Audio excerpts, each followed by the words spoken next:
We are sitting in the home of Leland Sweatman in Virginia, Illinois, and we are doing an interview with him for the Oral History of Illinois Agricultural Project with the Illinois State Museum. How are you doing today, Leland? Pretty good. Good. Can we start out with your kind of age, date of birth? Date of birth is September 16th, 1927. I was born in rural Virginia. Lived here all my life in the area. Okay.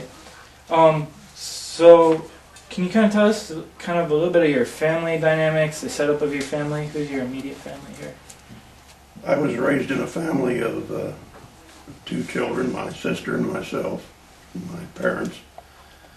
We lived on a farm west of Virginia, about 4 miles, and Dad owned the farm. He bought it in 1920, I believe, and he farmed it his whole life. He passed away there at the farm, so when he was still able to go. I was married to my wife in 1948, and we have 5 children between us. So, okay. Can you tell us a little bit about your parents' farm? What sorts of things did your parents' father farm have? was 120 acres. Okay. That's all that my dad farmed for, well, up until about 1960 or so, and when he retired. We farmed completely with horses for the beginning of the period that I can remember. And it was 1937 before we got our first tractor. Wow. What sorts of things did your father farm? What sorts of things? Like We had crops? Corn, didn't raise soybeans at that time in the 30s. We had corn, wheat, oats, clover. Okay, great. How about, did you know your grandparents as a I knew child? my maternal grandparents. They were a great inspiration to me, really, because I spent quite a lot of time with them when I was younger, and really loved them both. And my paternal grandparent, my grandfather, passed away long before I was born, and my paternal grandmother passed away a year before I was born, so I never knew either one of them. They both came over from Germany in 1846, I believe. And my grandfather actually owned the farm that my dad had, and my dad bought it from his estate. Very cool. So now you said your maternal grandparents raised you. They didn't raise Or me, didn't no. raise you, but you I grew spent up, a lot of time spent a with lot of them, time yes. with them. Was that because your father was out in the fields? Yeah, and their home was close to our church, and the folks spent a lot of time at church, and one thing and another, and I'd always stay with my grandparents when they were there. Grandfather was an excellent woodworker. He taught me a lot of points about that.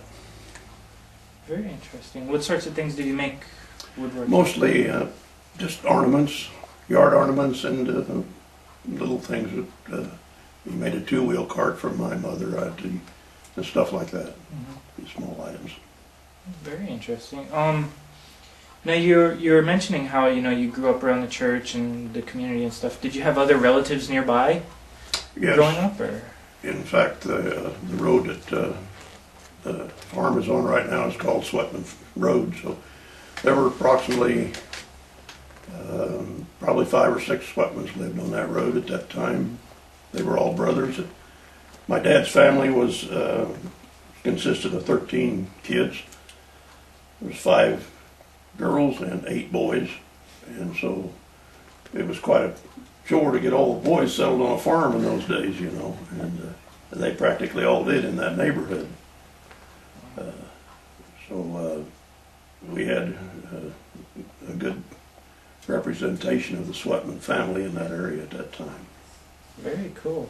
So I imagine you probably had some pretty big family gatherings and events like that. Yeah, the Sweatmans were not a real close family group, but we'd always have a reunion during the summer, and all of them would show up usually and had a good time. Do you have one particular reunion you remember specifically? No, I can't say that I do. They were all good. I They were just all can't good. remember anything specific about one. Good, good. So can you kind of tell us a little bit, what kind of a child were you back Well, then? I mean, nobody looking back considers on it. themselves a mean child, I don't think so. I'd like to say that I was an average child. I went to a one-room school, country school. It was about 1.5 miles from our house. And I didn't walk through snowdrifts a mile deep to get there, like a lot of people say they do, but we did walk when the weather was good. And my sister is 7 years older than I was, so she was almost out of school in grade school when I started.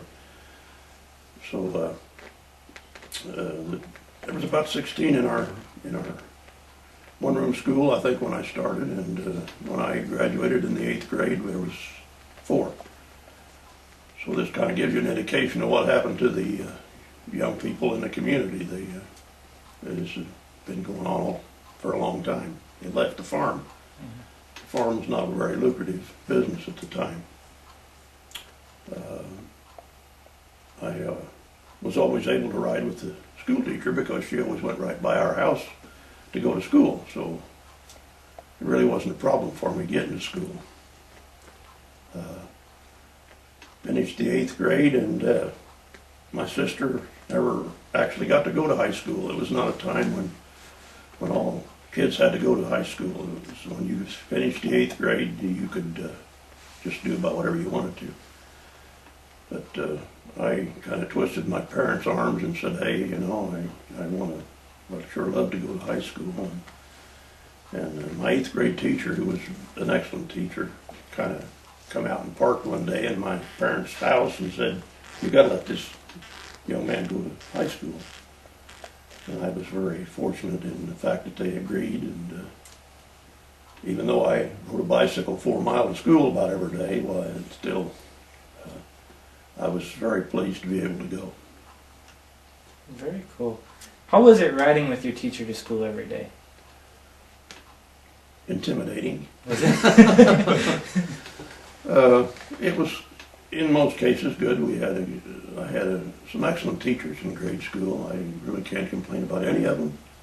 And the last 2 years, I had an excellent teacher. She continued on with her teaching here in Virginia schools after she quit out of the one-room school, and she was an excellent teacher. I won the county spelling contest, I remember, when I was in the 8th grade, mostly because of her. She really helped me. Very cool. What did you win? A dictionary. That's a good prize. The biggest prize of the deal, I suppose, on that was go to Springfield for the state contest, and we got to do it in the House of Representatives, state capitol building. So that was interesting. Cool. How did you do in that? Terrible. Oh. The first word they pronounced I'd never heard of. Oh, no. Do you remember the word? No, I don't. Oh, that's okay. It was, I still don't know what it means. So, can you kind of explain to me how, your one-room schoolhouse looked? Can you bring us to that place? What did it look like? Just a one room with Just one room. a bunch of desks in it. Of course, teacher's desk up in front. We had blackboards across the front, maps that we could pull down and all the way around. Had a big coal furnace in the back, and we had to keep that fired up all the time during the winter to stay warm. It was a little difficult to do much studying in a room like that because there was always some class that was reciting up at the front. Whenever she would call what class she wanted to come up, whether it was 8th grade English or 6th grade arithmetic or whatever, and they would come up to the front of the room and recite their lessons. And of course we were sitting there, you wait and you're supposed to be studying, but you're not, you're listening to them. Maybe in some ways that's good because you get to hear what other kids are learning and kind of pick up on things before you get to it, you know. So you said you had to keep the coal furnace filled Yes. during the winter. Did you have any other chores while you were at school? No, that was about the only chore we had. Teachers sweep it out every night after school and Okay. clean it. And we'd put a bunch of coal in it every night to keep the fire overnight till the next morning. Okay. How about at your home? I mean, after school when you got home, did you have chores then? Yes, unfortunately. We burned wood in our stoves at home, our heating stove, and also the kitchen range where my mother cooked.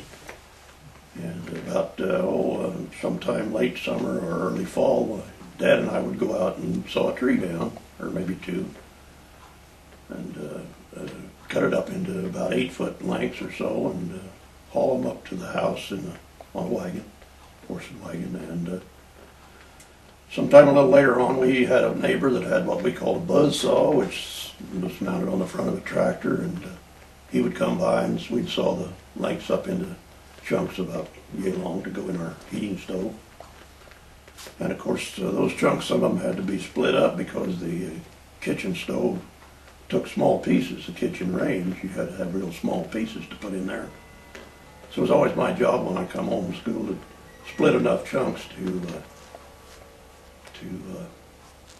put in the range, and then I'd have to carry them in the house. We had a large wood box in the house, and I'd have to see that that was filled every night. And when I was a little older, I started milking.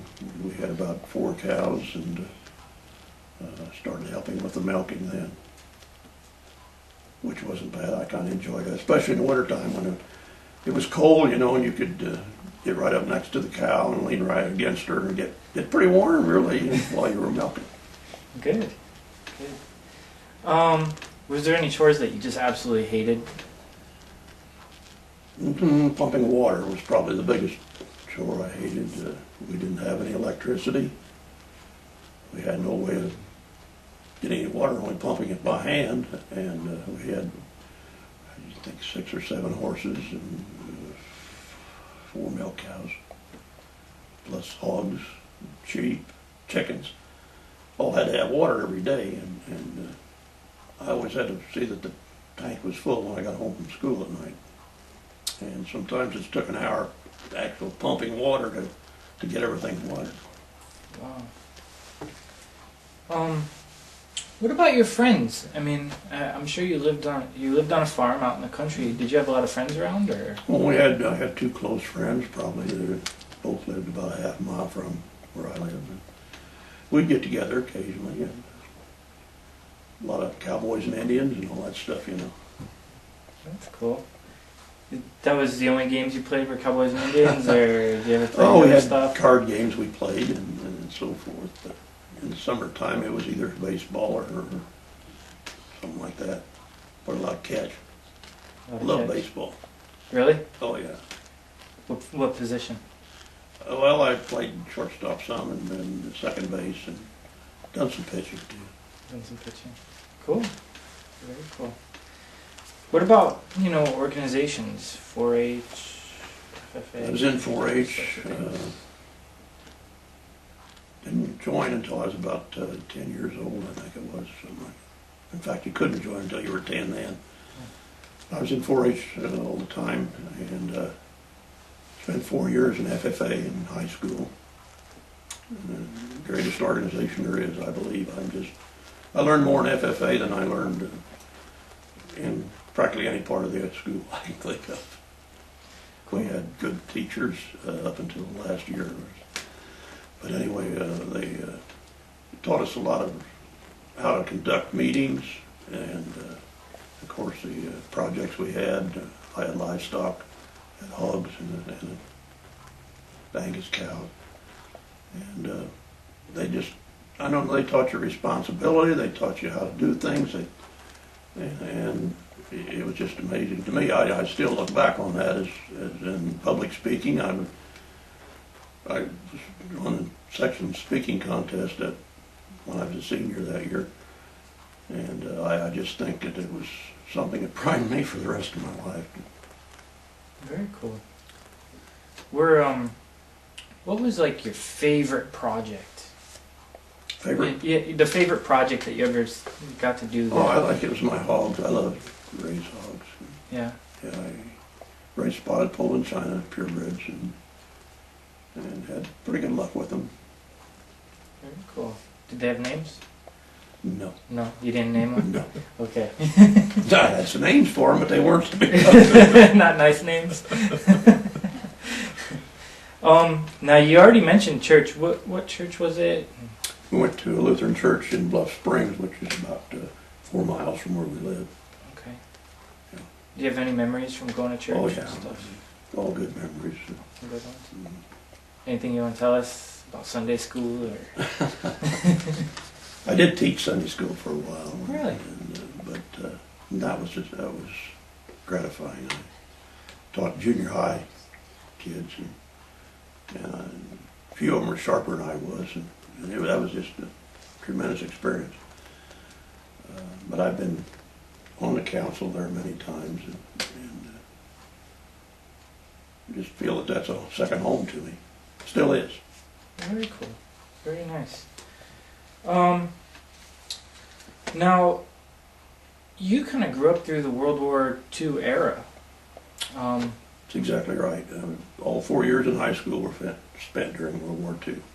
How was that for you? Pretty trying. We had no gasoline, couldn't go anywhere. Everything was rationed.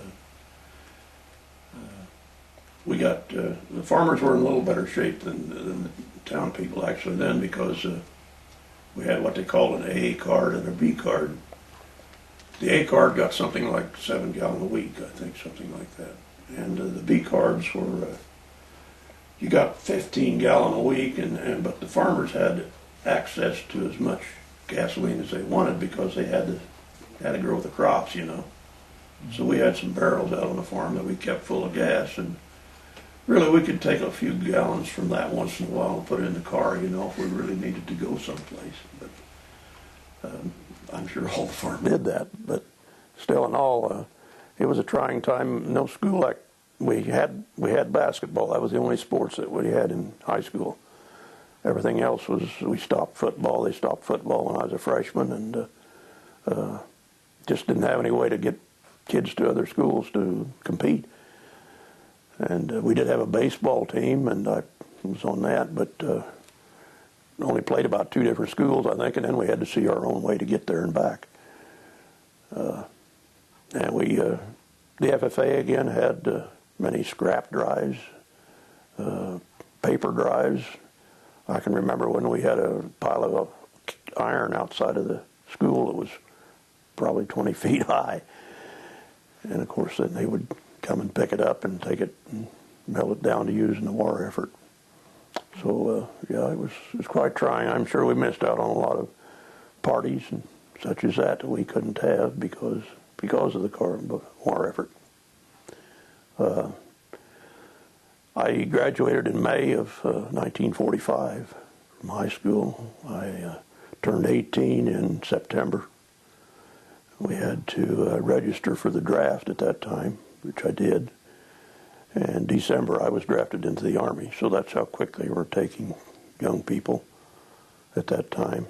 In fact, about 3 of my classmates had volunteered for the service before we actually graduated from high school, and didn't finish school that year. Where now you got into the Army, where did they send you? Well, they sent me to, I went into the service at Fort Sheridan up at Chicago. We spent about 2 weeks up there doing nothing. And then they shipped us out to Aberdeen Proving Grounds in Maryland. And I took my basic training there, 8 weeks.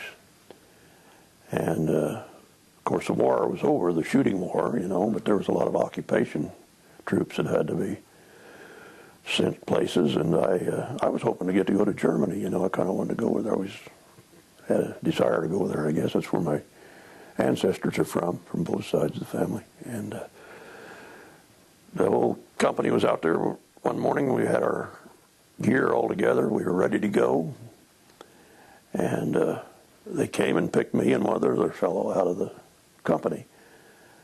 And they said, they need some help over at the hospital. You two guys go over and help them over there today. So we went over, and the CO of the hospital interviewed both of us, and he got to me and he said, you know, he said, we need some x-ray technicians, because he said we have civilian x-ray technicians here, and they're going to be leaving pretty quick. So he said, we need some GI technicians. So he said, would you be willing to go to x-ray school to be an x-ray technician? I said, sure, fine. That beats doing guard duty for 2 years, you know. So that's where they sent me right up to the x-ray department then, and I got acquainted with the guys that were there. They were civilians. One was from Pittsburgh, and the other one was from New York City, I believe. And they were nice guys. They showed me around what to do and everything, and the CO of the x-ray department was a nice captain. And I worked there for about 2 months, I guess, just doing odd jobs, not doing any x-ray work, just watching. And then they sent me to Camp Atterbury in Indiana for 4 months for x-ray school, x-ray technician school. Well, in 4 months, you know, you really got to get crammed to learn how to do that. And it was work night and day, you might say. And very interesting. I learned a lot about electricity, and of course a lot about the medical end of it too. Also the anatomy of the body. I can probably name every bone in your body right now, but it was very interesting, and we had a good time there while we were there. I enjoyed it pretty much, except I was a PFC at that time. I had made one stripe, and they put me and another guy in charge of the barracks, because the other guys were just privates, practically all of them. And this guy, the other guy they put in with me, was a corporal, putting corn heads on combines. Well, this allowed the farmer to shell his corn right out of the field, you know. And but there was a problem when they done that, because it had to be dry, and they couldn't put corn in right out of the field into a bin. It would spoil. So they had to dry it somehow. So then farmers started putting up these dryer bins, and also buying portable dryers to use to dry the corn.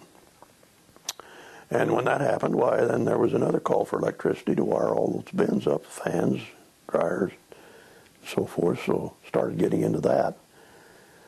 And I done a tremendous amount of that over the period of years. And as I said, that was an extra supplement to my farming, which I really appreciated. Yeah, well, that's kind of interesting. So you were, just to be clear, you were farming and working as an electrician most of the time? Through the 40s and 50s? 49, 50? 49 and all the 50s, all the way up to the time I retired, really. I was an electrician. Wow. I was an electrical contractor. Very cool. Now, in 49, when you started farming, were you still using horses then? No. No. My dad bought his first tractor in 1937. I have a model of it right here. Let's see. This is a model of the tractor that he bought in 1937. It was a F-20 Farmall. I think it was a 35 model, if I'm not mistaken. A neighboring farmer had passed away, and they'd sold his stuff, and this tractor was on there. He bought a tractor and a plow and a disc on this sale. So as you can see, it had steel wheels on it, and which was fine out in the field, but you try to go down the road with something like that, you better hang on, because you're going to get bounced off the seat. But it was a good tractor, and we used that all through the war. And then this little tractor we got in 1941. This was to see Allis Chalmers. That was more or less to do away with horses. After he got this farm-all tractor, he still had to plant corn with horses and mow hay and all that. Well, this kind of solved that problem because this little tractor was very easy to handle, and we had a 2-row cultivator, corn cultivator for it. And so then we kind of done away with the horses. Well, actually, when I started high school, we still had horses, but then he done away with them after a couple of years. So then when you started in... I had no horses. Never did intend to have any horses. Not after you got pinned, huh? No. Well, cool. So what kinds of tractors did you have then when you started? Okay, I bought a Massey Harris in 1948 because, mostly because I guess they were available. You know, after the war, the farmers had made some money during the war, could buy no machinery whatsoever. Well, each machinery dealer had a list that long of who wanted a new tractor. And so the John Deere, International, Allis Chalmers dealers were all, you know, when they got a tractor, it was sold before they got it. So you had no way of getting a tractor if you didn't have your name on the list.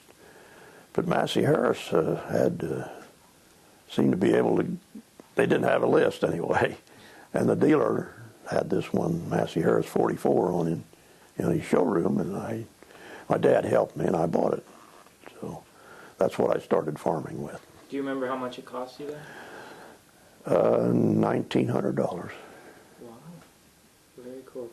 And then, so that was your first farm. That was your first tractor that you started farming with. Did you have any others after that? Or? Yes, I traded it in 1953 for an Allis Chalmers WD 45, WD 45, and I farmed with it then up until 1959. I added a D17 Allis Chalmers too. In the meantime, I'd also bought into an Allis Chalmers dealership. So I was an implement dealer, interested in one for about 5 years. Very cool. To get back to your farm a little bit, can you explain kind of the layout? How would it have looked to us? The first farm I had was all level, black ground. And then the farm that my dad had was a lot of lighter soil and hills, clay ground. So this black ground was something new to me to be able to farm. So I had to, the first year I was there, I know I didn't farm it right. I knew I didn't, because you can't farm that by plowing in the spring. And of course, you couldn't plant a crop then unless you plowed the ground. I mean, that was just a no-no. A lot different than it is now. But we plowed the ground in the spring, tried to plant corn in it. Had clods, you know, didn't come up very well. And so I think the corn that year made a 55 bushel to the acre, which was not good. The landlady wasn't pleased either. But after that, we plowed everything in the fall and had a good, done a pretty good job then, I think. We had a rotation of 2 years of corn, 1 year of beans, and then wheat and clover, until we started putting anhydrous on in 1954. Then we kind of dropped the clover. Was there one crop? Mike, you want to stop this? Would you like to stop just for a second and take a drink? Yeah. Which is teeth would drag the ground, and when you get the teeth full, you'd raise it up and it'd dump, and you'd go on back, keep going across the field. Then you'd turn around and come back, and you'd try to dump in the same place every time, so you would have a windrow across the field.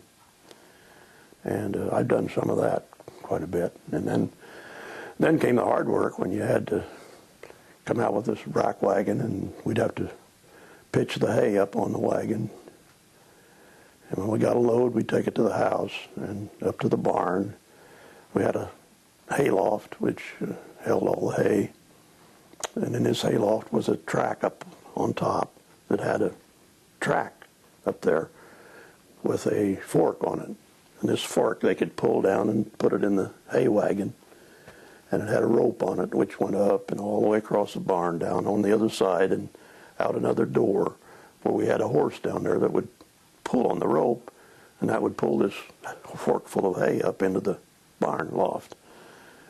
And whoever was handling the fork had a rope, and whenever it got up to where he thought it ought to be in the barn, he'd pull the rope, and that would trip the fork, and the hay would fall down. So I got in on running the horse down there on the rope when I was real young, probably 8 years old or so, longer, 8, 9. But then when I got a little older, then I had to go out and pitch the hay on the wagon. So it was worked either way, and we done a lot of it that way. It was probably early 40s before my dad started getting a baler in to bale the hay. And then, of course, we had to buck the bales and get them up in the barn loft, but that was easier than the loose hay. Well, cool. Now, when did you kind of come back and take over the farm?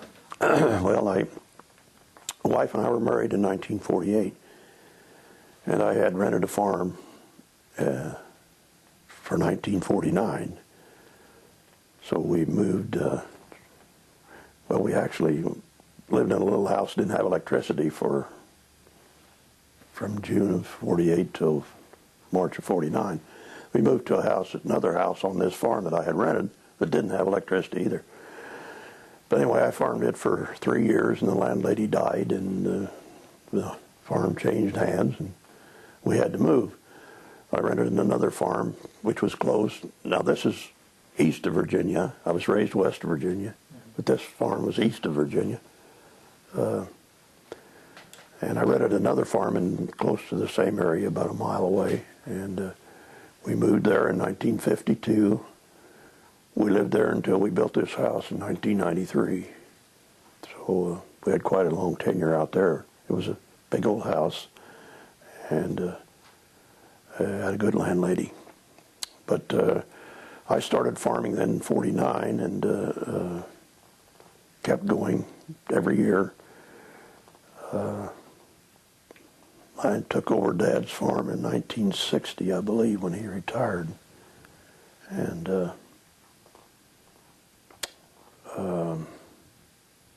I might add, while we were along that line, along the electricity line, REA never came around. Well, they started to come around the area before World War II, and a few houses, a few farms got electricity. My wife's happened to be one of them that did. She was raised with electricity, but where I lived, we didn't have electricity. But right after the war, then REA started building lines out through the country again. And my father-in-law had wired his own house when he got electricity, and he knew how to do it more or less. And so when this electricity started coming around the area, there was quite a demand for electricians to wire these old houses, over the countryside. So he said, if you'll help me, he said, we'll help some of these people out. So I said, yeah, I might as well be doing that. I had a small farm. I think I rented 120 acres. And I said, yeah, I'd be glad to help you. So we started wiring some of the old houses around the farms. And it turned into quite a business. I mean, in about 3 years there, when we weren't farming, we were doing nothing but electrical work. And I wish I'd have kept track of how many we wired, but I'm sure it was in the 40 to 50 range. This was in about a 3 or 4 year period of time.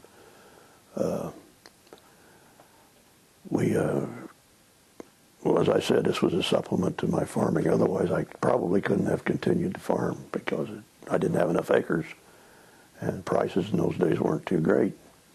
I was thinking the other day, the first crop of corn that I raised in 1949, I got $2.20 a bushel for the corn. And gee, a year or two ago, corn was $2.20. So you can see a 50 or more year period here that prices haven't changed. Of course, that's different right now, but then it wasn't a money-making business at the time. I'll say that. But then anyway, going back to the electrical business, my father-in-law decided after, I think about 1953 or so, that, hey, I don't want to do this anymore. He said, if you want to take over, you can, and I did. But most of the houses had been wired by that time, but I did wire some new houses along the way. And then along about 1957, they started.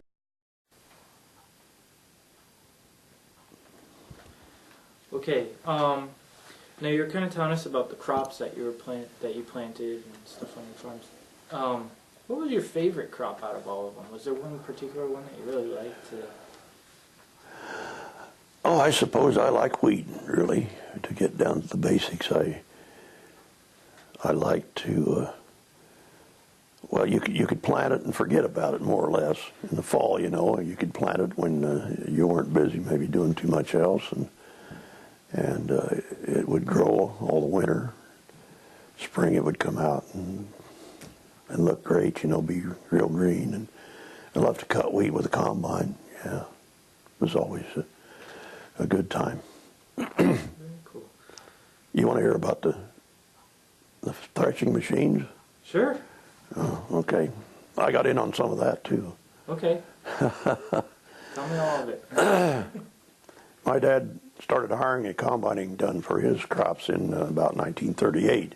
So I really, as a farmer and on Dad's farm, I never got into the threshing. But some neighbors weren't quite as open-minded or something. I guess they still thought the old binders was the way to harvest wheat, you know. So they continued to cut with the binder and make bundles and stack it and shocks, I should say. They put about a dozen bundles in a shock. And then they'd come along with the threshing machine maybe around the first part of August and thresh all this grain for the farmers. One guy had the threshing machine and the other farmers were the guys that run the rack wagons that hauled the bundles to the thresh machine. Well, the neighbors done a good job of that, but they found out they needed some pitchers to pitch the bundles onto the wagon. So when I was a sophomore, I think it was in high school, my buddy and I, his dad was actually one of the farmers that was in the threshing run. And he was going to pitch, and he said, hey, why don't you come along and help pitch? He said, I need some help. I can't do this all by myself. So I said, okay, it was during July when we weren't too busy on the farm. So we did. He and I pitched. We had four wagons and 4 farmers running the wagons. So we would pitch a load on the wagon, and they would take it up to the thresh machine. And while the 2 were unloading up there, we would be loading the other 2 out in the field. And it was a job. I mean, you throw bundles on a wagon all day with a pitchfork, you know, you know you've done something. And especially when it was around 100 or 100, you know, in the shade. And but the great part of that was every noon we'd have to quit and eat, you know. Well, the neighbor ladies all tried to outdo each other as to how big a spread they could put out for the threshers, you know. And you know, they'd have 2 or 3 kinds of meat and all the trimmings to go with it. So we'd all gorge ourselves at noon, you know, and then we'd get out after lunch, and we couldn't hardly pitch a bundle up on the wagon, you know. Oh yeah, it'd take us an hour or so to get back where we could do a good job. And we always had a water boy that would come around with a horse and a buggy, and he'd have a bunch of jugs in his buggy, and he'd go to the local well and fill all the jugs with cool water, and then he'd come around and bring them out to the field for everybody that was working out there. Well, it was a good time, but it was a hard time. But that was something I enjoyed, because otherwise I would never had a chance to see how a threshing machine works. Sounds very hard. Did anybody ever, you know, pass out of exhaustion? Yes, we had a couple guys that got too hot. Some of the older farmers that just couldn't handle it anymore, you know. Of course, I didn't know anybody ever got old in those days, but they did. What did they do when somebody got sick out in the field? Well, we just I don't recall exactly, but I know they'd get a damp cloth from the water boy, usually a burlap sack, and just wet it with cool water and put it on their forehead. They'd usually come out of it. I don't recall ever anybody having to go to the hospital or anything with that. Can you kind of explain to me, you know, the buildings and things that were on your farm? Well, of course, we had a barn. Every farm had a barn. We had a corn crib, a double corn crib. We had a machine shed. We had a wood shed. We had a smokehouse. We had 2 chicken houses. An outside toilet. I think that's about it. A brooder house. What colors were they all? Red. Red? Classic farm red? Farm red. Awesome. Great. What kind, let's switch a little bit. Let's talk about markets a little bit. You know, I mean, we've talked a lot about the different crops that you farm and everything else, but, I mean, you have to sell them eventually. You know, how did markets and things work for you then? When we started out, the only thing we'd done was haul at the elevator. Okay. Most of the time we would store it at the elevator and then sell it sometime during the year. Of course, they'd charge you storage on it all year as long as you kept it. But that's the way we handled it up until 57, when I said they started shelling the corn with the combines. And my dad was actually one of the first ones to put up a dryer bin on his farm, and it didn't work very well. The heaters weren't perfected by any means in those days, and it was either too hot or it wasn't working or you know, something. But he managed to get it. I think maybe we had one bin full at one time that was a little out of condition, but otherwise, that was the way to go. And we would. Right now, my son is farming the farm along with quite a bit of other ground. My youngest son, and I think we figured last year we had 32 bins to fill. So it's gotten to be quite a thing to have storage on the farm. That plus the fact that in this area, it's a little different maybe than some others. If you store it on your farm and haul it to the terminal elevator, which in this case is Beardstown, to the terminal elevators down there, you gain about 13 cents a bushel just hauling it down there. So that makes it a little more lucrative for storing on the farm. How much did you store back when you were first starting? This was the first bin we put up was 3,500 bushel. 3,300, I'm sorry, 3,300 bushel. So you've really increased quite a bit then. Yeah, a lot of difference. Very cool. What about prices? Well, I gave you an example a while ago about corn prices, and it's been the same with all of them, really. Beans, we didn't start raising beans on Dad's farm until about 1938 or so, 39. Huh. So really the markets basically stayed the same.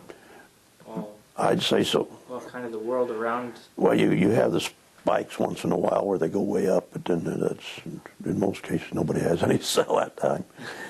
So, but basically it's been pretty much a steady. It's just not, it's certainly not improved very much.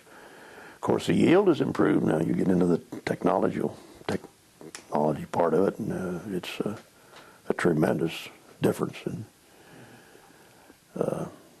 I think the anhydrous ammonia is one of the things that just simply made the corn crop.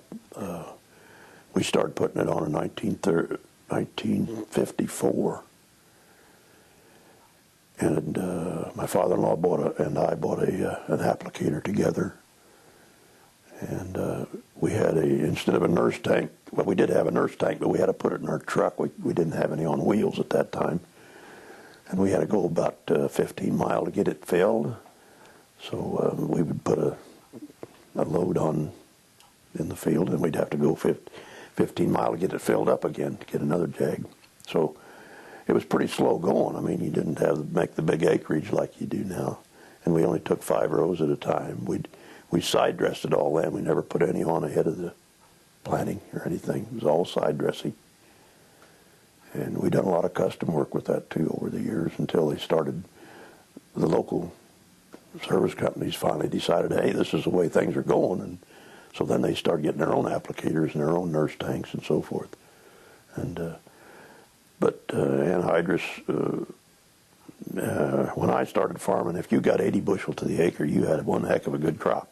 Most of the time it was around 70, 65, 70, 75. As soon as we started putting the anhydrous on, we hit 100 bushel just like that. Every field would go 100 bushel or better. And so it didn't take long for the farmers to pick that up. I think I better quit. We could take a break for...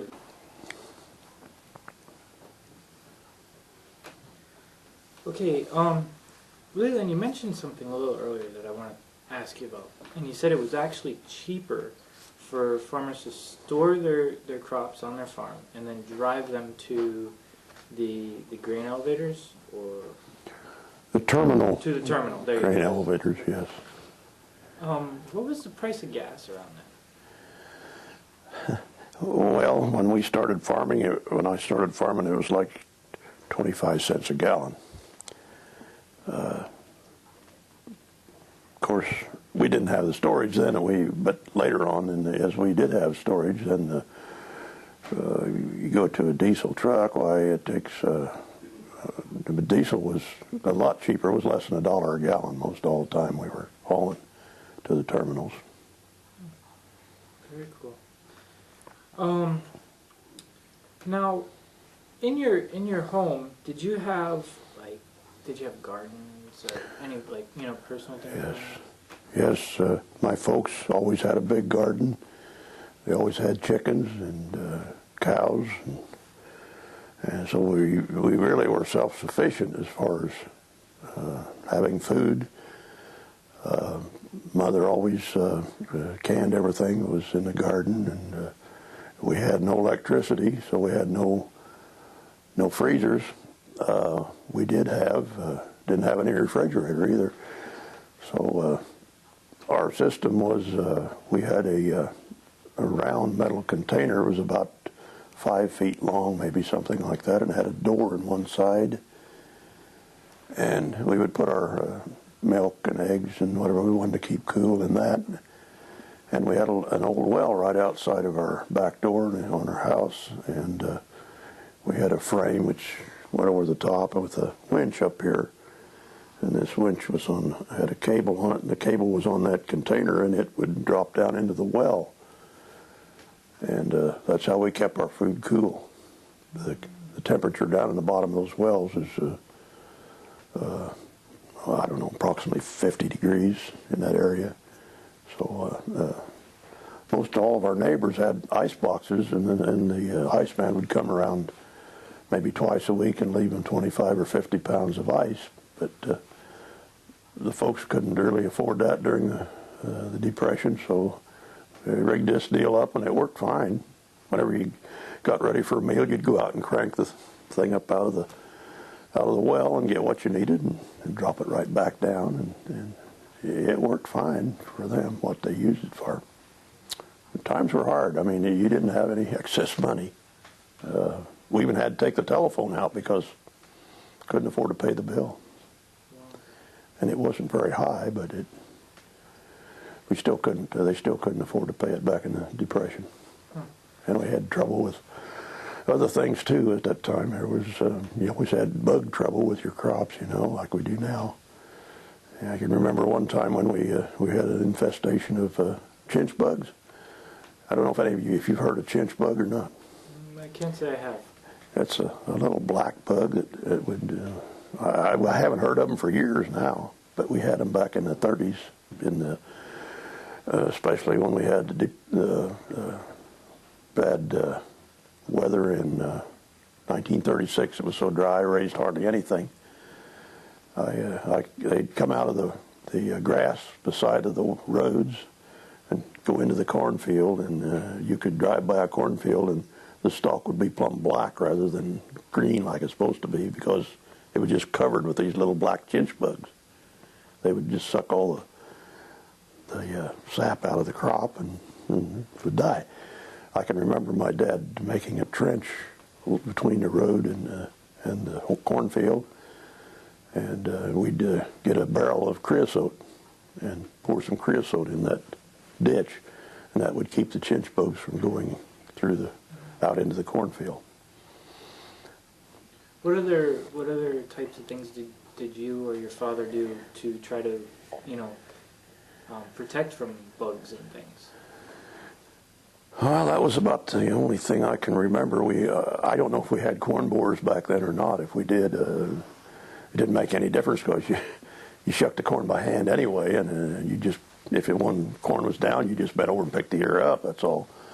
So I really can't. That's the only real bad infestation I remember. After I started farming in about 55 or so, we had a bad infestation of army worms.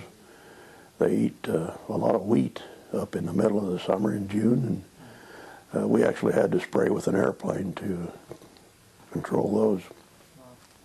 And in more recent times, did you have airplanes come and spray your crops and stuff? We have had over the years. We've had to spray for corn borers a time or two, and aphids are a real problem now sometimes.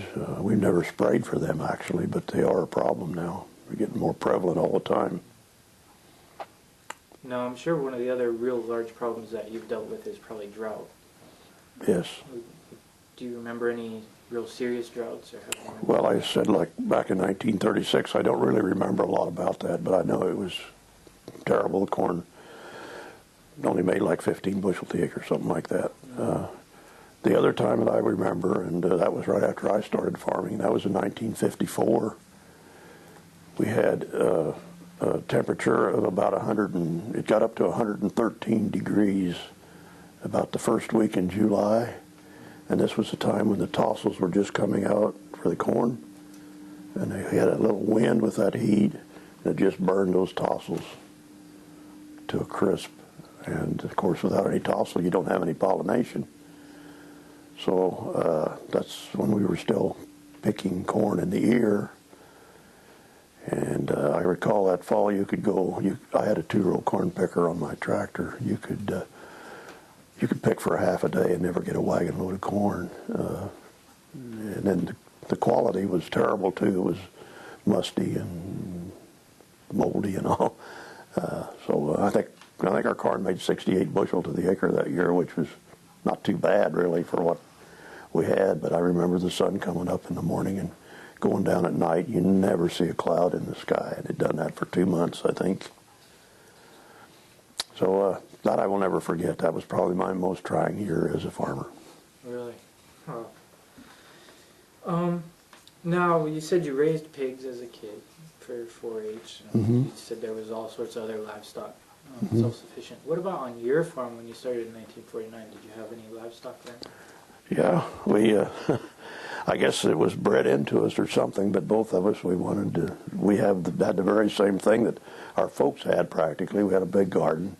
We always raised chickens, and we'd get 300 little chicks in the spring, and of course half of them would be roosters and half of them would be pullets, and we'd butcher the roosters and eat it, and what we could, and the pullets then we would keep for layers for the next year, and raised hogs. Didn't have not a large operation by any means, but we'd always butcher a couple in the wintertime. And had 2 milk cows. We only had 2. We didn't have 4. I said, 2's enough for me to milk. But we raised 5 kids on 2 milk cows, so I guess that's not too bad. Whose responsibility was it to take care of those things then? Well, I took care of all the animals. Dennis, my son, he liked hogs real well, and when he got big enough, well, he helped a lot with the hogs. But I could never get him to milk. I ended up doing all the milking. And now, what did your wife do on the farm? What was her? She raised kids. She raised the kids. Actually, she was a very excellent housekeeper, an excellent cook, and she was wonderful with the kids. And she did help me in the field a few times later on after the kids were partially grown. She ran the tractor for several years, or helped me out. Cool. What was your favorite meal she'd cook for you after you come in out of the fields? She'd want me to say fried chicken, but I wouldn't say that. I think I love steak. All right. Let's see. Now, when you had your farm in the 1940s era, did you have any hired hands or seasonal workers that would come and help out? No.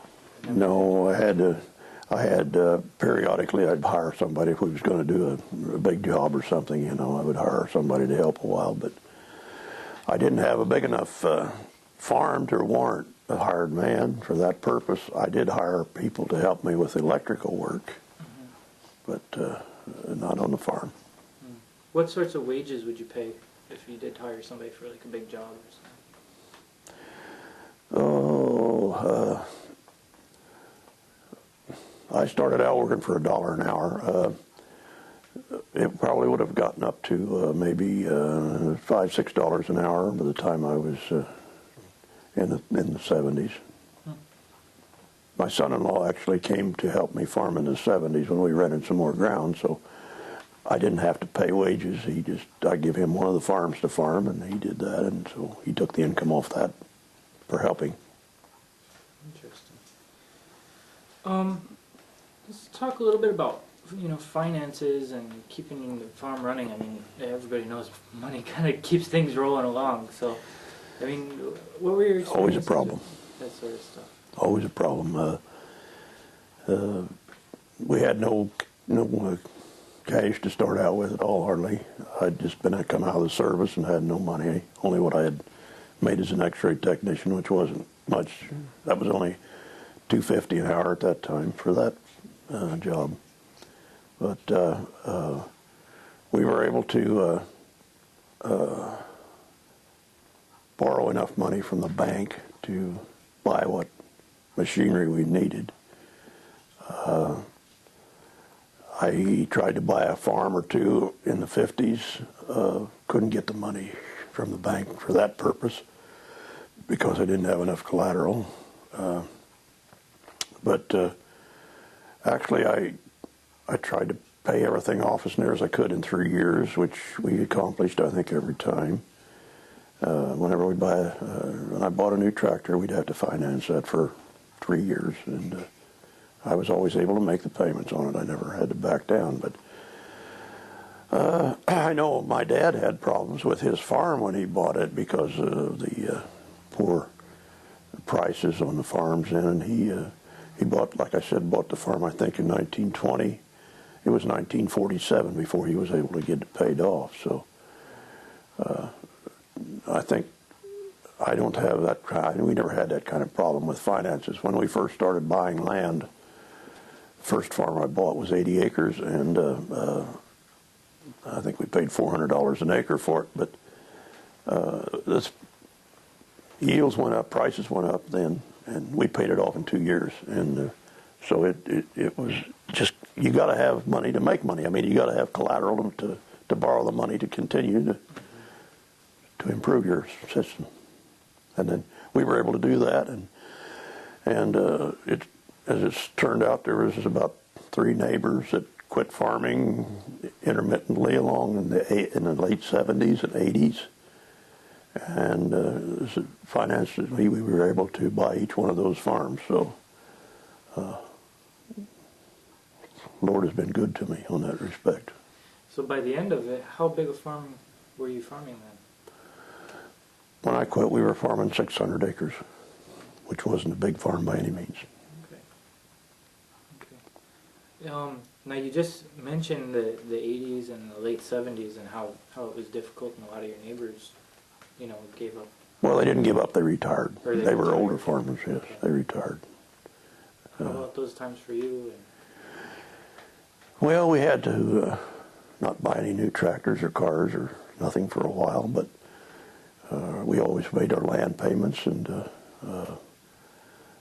it really wasn't that bad. I have no regrets, and I now own 540 acres debt-free, so it's been good to us. My dad was always fussing every time I'd buy a farm, and when he was still living, and oh, you'll never get that paid for, you'll never get that paid for, you know. But he was lived through the Depression. He knows what he done with his farm, and times are different, and we're different. Yeah. You know, the federal government's really come in and taken a lot of different steps in working with farmers and not working with farmers in some cases and things. What has been your experience with some of the different federal acts that have been passed and things like that? Well, we hated some of the farm bills they had back in the 60s because they required us to leave land lay out, you know. You could only plant so many acres of corn and so many acres of wheat, and that we didn't like. We agreed with it. I mean, we had to do it, but we certainly didn't approve of it. And I guess if I were to look back on that, I'd say that it was maybe a learning experience for not only the farmers, but for some of the politicians. I would hope that could look back and see where that wasn't really the thing to do. The programs they have now are much more flexible and much more easier to handle, to get along with. Do you remember like instances of, you know, after things just like where they required you to leave your land and unused? Do you remember instances when farmers would get together and talk about this, or, you know, complain about it, or? No, I don't think we ever had an organized. Of course, we were all members of the farm, or most of the farmers are members of the Farm Bureau, and the Farm Bureau had meetings along those lines, and you could come and voice your opinion to the leaders of the Farm Bureau. And of course, they took it to Washington and would lay it on to our representatives. But as some kind of a rebellious group, no, nothing like that. My dad tells me this story, and going back a little further, but when Franklin D. Roosevelt was elected president back in 1932, he was, of course, the one that started the farm programs, really. And then when they first came out with the farm program, it was in the early 30s, maybe 34, somewhere along there. They called a meeting of all the farmers in the county to come to the courthouse up here in Virginia to talk about the new farm program. Well, it was the way it was to be done was to leave some land lay out, you know, like I said, we did in the 60s, which was actually the same farm bill, just a continuation of it. Anyway, this was when they were first implementing it, and my dad said he went to the meeting, and there was quite a few there. And when they had finished explaining how the bill would work, well, he said there was a calm over the farmers, kind of, and one farmer got up and he said, well, he said, I can tell you what in this room is thinking. How can I screw the government out of some money?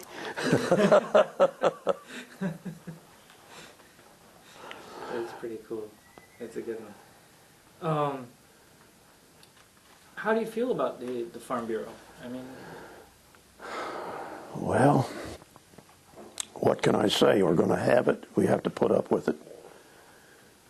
I'm satisfied with it now. The new one that they're coming up with, I'm not sure how it's going to work out.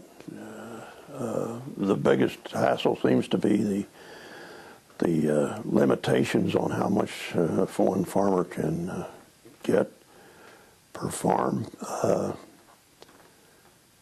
I don't think that's really a good criteria to use, because if you set a limit of 200,000 or 250, whatever they want to do, the farmer just brings in the rest of his family, and this, my wife gets this, and my son gets that, and this son gets that. They can each one get that amount of money, and that's happened all over the area right now.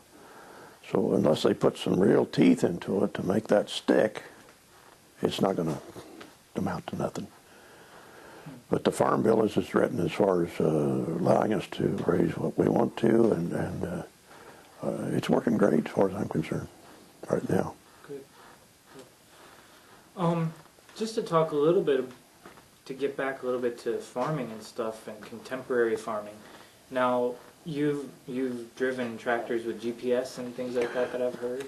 I probably stretched that a little bit. I have not driven one. I have been in one that was my son-in-law has one that's that way, and my son doesn't, but he's waiting on the price to come down on the GPS system a little bit to invest. But my son-in-law does have one. I've ridden with him. I have not driven it, but I have ridden with him. Yeah. It seems like they've really changed farming into its science, almost a real scientific, very precise, occupation. How do you feel about these changes that have occurred? It takes all the fun out of it. It's going to be robotic farming pretty soon.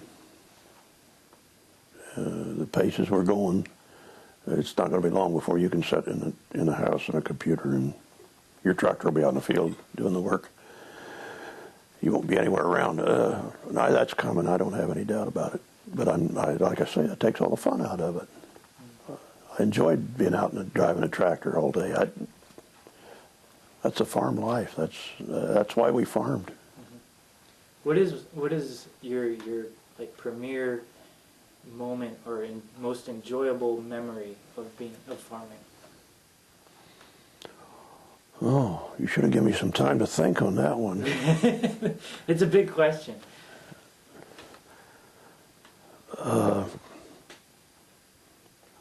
I guess being able to have enough ground to really feel like I am a viable farmer. That was my problem to start with. I didn't have enough ground, couldn't buy any ground. I only could rent ground. I rented a couple of little farms besides. But when I was able to buy a farm, a larger farm in the 80s, early 80s, and I think that was most gratifying, and being able to send my children to college, I think that was, those two moments I'd say were the most gratifying part of what I've done. Now, you've mentioned a few times that your son-in-law is still a farmer? Yes. Now, did you pass the farm on to them? Or No, he helped me in the early 70s when I had rented more ground. He came in and he had been through a junior college as a mechanic, and he was working for a local implement company here in town. And I said, well, if you'd like to farm, he wanted to farm. He wanted to get out on the farm. He was raised on a farm. And I said, if you would like to come and help me for a few years while otherwise I would have had to hire a man probably, because we were getting up there in the acres. I said, if you want to help me for a few years, why then that's fine. And he did. He came and he helped me for about 6 years. And then my youngest son was getting out of high school and wanted to farm. So my son-in-law then rented a big farm besides, so he went there, and then my younger son has taken over the farming operation that we had. Great. Now he's still farming the same Yes. things you've Yes. farmed in the past? Plus a lot more. Plus a lot more? What's new that he's done? Pardon me? What's new that he is doing? New that he has done? Yeah. Well, I suppose the machinery end of it. I mean, he's went into a lot of cash rent, which is very prevalent around here now. And I never cash rented any farm in my life. I think the old people always said you never want to cash rent a farm. You'll go broke every time. but it's paying off now. Some of the cash rents are getting pretty high, but he's up, I don't know, 2,300 acres, something like that, and the cash rent's a pretty good item. But the last few years, when your corn makes 200 bushels the acre and you're getting $4 a bushel for it, how can you lose money? That's a good point. So do you go out to the farm then and Oh yeah. reminisce? Oh yeah. Walk around? I still help a little bit. I'll run the auger when in harvest or something, like I'll watch the auger farm. And I have run the grain cart a few days too. Is it fun Yeah. to get back into it? It scares me. Does it? Yeah. To run a grain cart, it does. I'm not too sure of myself anymore as far as depth control and one thing and another. And these four-wheel tractors, they're completely run different and they're drive different than the old two-wheel tractors. You turn one way and it jerks you that way, and then it turns the wagon the wrong way for me every time. That's cool. If you could think back again to like some of your neighbors, do you remember any real interesting stories about your neighbors, or did you have any real great neighbors or bad neighbors? Oh, we had good neighbors everywhere. Farm neighbors are all great. We done things together, and I remember when I first started farming up there that there was a group of farmers that would spread lime on their farms every year in the ground that they were going to put in wheat. They would spread lime on it, and each one of them had a truck, and each one of them had a hired man too. But unfortunately, I didn't have a hired man nor a truck. But when they'd go to Florence or somewhere down south and get a load of lime and bring it up, and then when they got to the field, why, their hired men and myself would get in the back of the truck, and we had a little spreader that we tied on the back of the truck, and they would pull that around the field with their truck, and we would scoop lime into it so it would spread all over the field. So we had some good times doing that. Did you have one neighbor particularly that you have real fond memories of that you really enjoyed? Well, yeah, we had a family that was, well, actually it was a gentleman, and he had two sons that were farmers also, and all three of them, we worked together, we visited together, we went to ball games together and things like that. We never helped each other much doing farming, unless one of us got stuck in the mud and the other one would go else and pull them out. But other than that, we didn't really do much inner farming. Very interesting. Now, I know you have a huge hobby. Can you tell us a little bit about your hobby? I presume you're talking about collecting toys. Yes. Oh. Oh, I started in approximately 1980, I think, in that area. My sons both had toys to play with, and I did too when I was younger. And I had some of those left, and they had theirs left, and so I was talking to a nephew of mine who runs an implement company, and he was telling me, hey, you know, some of these old toys are getting pretty valuable. And so I got to checking around, and yeah, they were, you know, and he said, I'm going to a toy show next week. He said, you want to go along? I said, sure, I'll go along. And so we went, and that's when I got hooked. You got hooked? I got hooked.